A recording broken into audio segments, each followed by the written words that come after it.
Hello and welcome to a bumper edition of The Box Seat. I'm Mark Warwood. 11 races at Belmont on Wednesday. Let's have a look at the likely conditions. We're expecting a sunny day, 21 degrees Celsius, the track to be a good 4 and the rail to be in the 11 metre position. Race number 1 will jump at 10:27. It's the Tap Touch Plate over 1,400 metres for the 2-year-olds. The replay horse can look at the trial of Hyperspace.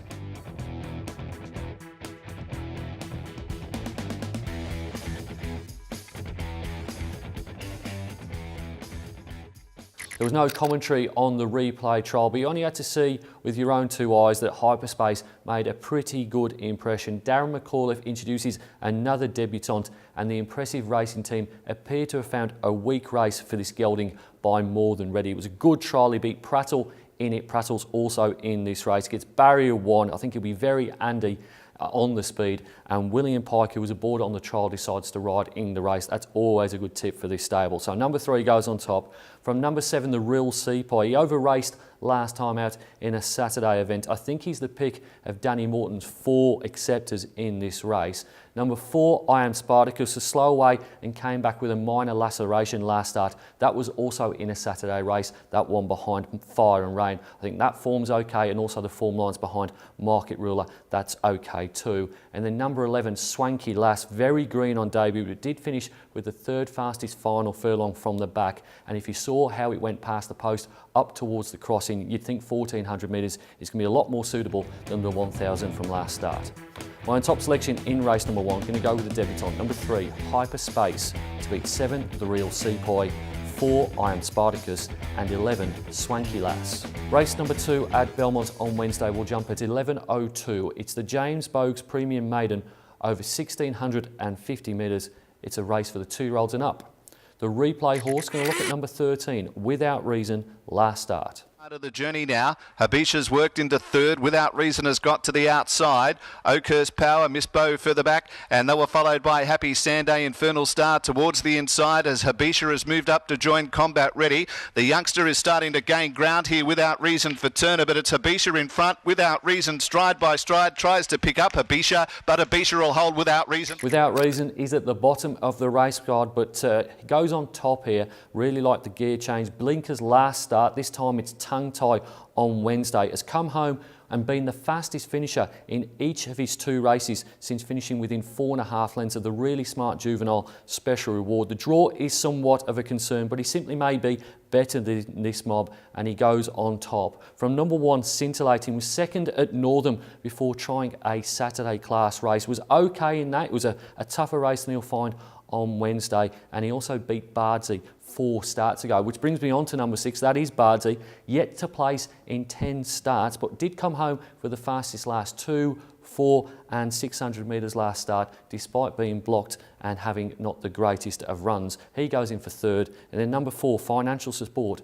First good gate for quite some time for this horse, a likely improver, not only with the gate, but also getting onto a drier track as well. My own top selection in race number 2, going to go down the bottom. Number 13, Without Reason, to beat 1, Scintillating, 6, Bardsey, and 4, Financial Support. Race number 3 at Belmont on Wednesday will jump at 11:37. It's the Crown Perth Maiden over 1,200 metres. The replay horse can look at Akvavit, finishing 2nd last start. More frequenter, and further back is Rose Bush at the 250. Colour Witness has raced up to One Shot Henry, but False Statement got the run on the inside, and Akavit joined in as well. So it's Colour Witness with Akavit and then False Statement the inside, but today could be the day for Akavit. Akavit just in front, False Statement coming back at it on the inside. It's Akavit, False Statement comes back, False Statement does better work than Akavit, and finishing 2nd is what Akvavit has been specialising in. 3 consecutive runner-up placings and has placed in each of its 6 starts. Looks likely to break through sooner rather than later. Gets a nice draw on Wednesday. William Pike sticks, and I think the form of her performances is good enough to be winning this race. So goes on top from number 10, Countess Natasha, also drawn really well, gets gear changes as well. The blinkers come off, the visors go on, and also the lugging bit goes on. It's been really running quite well in bar plates. A lot of punters put pen through horses with that gear on, but she's been running okay. She goes in for second here. Number 7, Tycoon Mikado, was fractious and green on debut, but had been in the market, and the market is generally speaking the best guide to future performances. So forgiving of that run. I think the fact that Mikado was only $4 in that maiden at Northam is a pretty good sign. And then number 2, Del Sur, the big watcher on this horse. First up off the one trials, had a long spell, 398 days, has got an outside gate here, which is certainly a knock, but was twice placed in maidens at Ascot before going out. That may well be the strongest form in this race, but as I said, first up from the outside gate is a concern. My top selection in race number 3, going to go with number 11, Akvavit, to beat 10, Countess Natasha, 7, Tycoon Mikado, and 2, Del Sur. Race number 4 at Belmont on Wednesday will jump at 12:12. It's the Magic Millions maiden over 1,200 metres.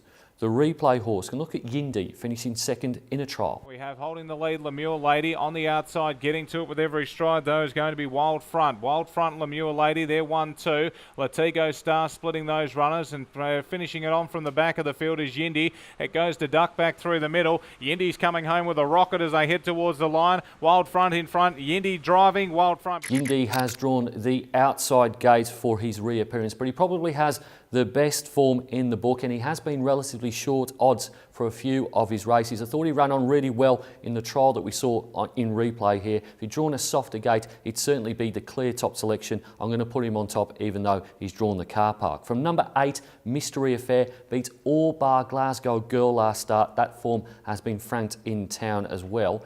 Interesting runner is number 16, Scandalous Miss. It won't tell you this in the race book, but this is a half-sister to Material Man.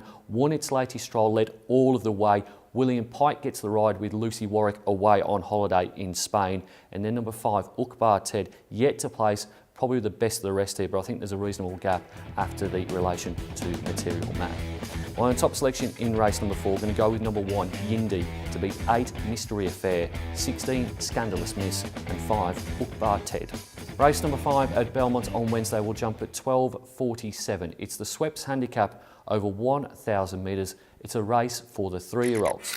The replay horse can look at Classic Chant, finishing 4th in its last start. Past the 400, Classic Chant a length and a half in front from Thunderstrut. A similar margin away, then Get the Vibe. Danny George coming right down the middle of the track with his run. Heart of Heart tries to go with him. Street Fury getting up on the inside, then Street Fury in the middle. 100 left to go though. Over on the outside, Thunderstrut got its head in front. Street Fury flying along the rail. They hit it, Thunderstrut.